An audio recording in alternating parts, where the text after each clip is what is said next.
Hello guys, so in this lecture I'm talking about modern and contemporary grammar. So this is my most a targeted topic of English grammar lecture and English grammar as series, and hopefully everybody will enjoy this series because I know that importance of modern and contemporary grammar is very vast. First of all, I'm talking about the when it was started. It was started when we started. So first of all, we understand the phenomena of English grammar, and then I will discuss them in my lectures because I know the importance of contemporary English grammar is very vast. I earlier told you. So by 17 grammars of 61 vernacular language had been imprinted.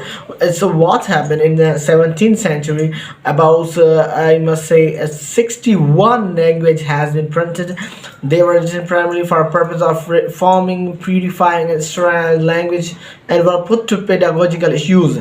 Rules of grammar usually accounted for formal written literary language only and did not apply to all the varieties of actual spoken language. This prescribed approach long dominated the schools where the study of grammar came to be associated with parsing and sentence diagramming, opposition to teaching solely in terms of perspective and prospective. That is what must not be done. Rules grew during the middle decades of 20th century. So what happens after that? I'm very much excited to share my rules and my information regarding these slides in my these lecture series.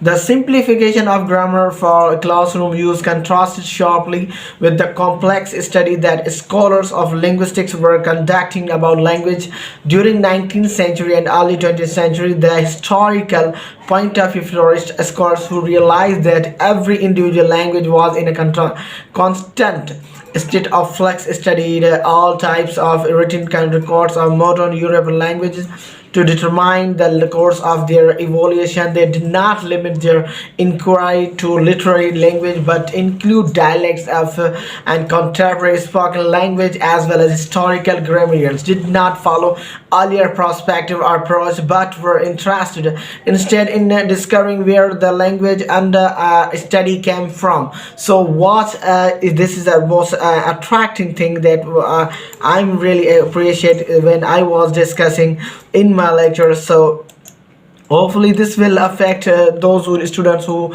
are very much knowledge curious, so but were interested instead in discovering where the language under study came from. So it is talking about the when language study came from. As a result of work, historical grammar scholar came to see that the study of language can be either diachronic development of through time and synchronic state of particular time, and Swiss linguists finding this sure and other described language began studying the spoken language. They collected a large sample sentences produced by native speakers of English language. So what happens? It's talking about history of grammars, history of books in 17th century. It was a basic thing which was started in 17th century. Generative or transformational grammar, as I earlier discussed, that the most important thing is that we do something, we are discussing, we are elaborating the importance of grammarian topics. So hopefully everybody will enjoy this kind of lecture series. I must say that yes. So generative and transformational generic grammar of second half of 20th century, such as Noam Chomsky studied the acknowledge, understand, infinite number of sentences, whereas descriptive language transformational as and first studied the line structure underlying languages. They attempted to describe and rules that define a native speaker's competence, unconscious knowledge of the language, and account for all instance speakers' performance strategies and individual use in actual sentence production. So if you have more queries regarding this, you can ask me in comment box. Thank you very much.